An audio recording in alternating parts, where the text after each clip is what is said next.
8 snin wara li l-Partit Laburista tela fil-Gvern, il-Ministri Laburisti jibqgħu ma jwiġbux dwar il-proġett tal-Electrogas.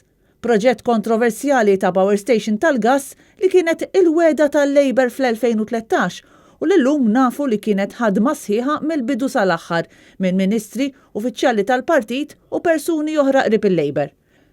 Aktar kmieni din il-ġimgħa quddiem il-Kumitat tal-Kontijiet Pubbliċi, David Gallia ammetta li hu kien issejjaħ mill-Partit Laburista qabel l-elezzjoni tal-2013 biex jagħti l-proposti tiegħu għall-enerġija.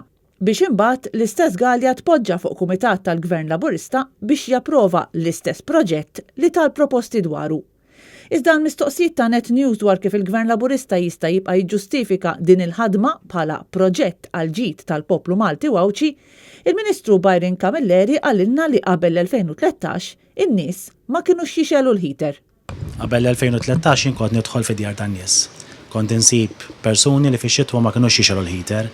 Ministri tal-Gvern Laburista wieħed wara ieħor ilhom 8 snin jippruvaw jiġġustifikaw proġett li llum nafu x'allegazzjonijiet hemm marbuta miegħu u mal-Panama Papers.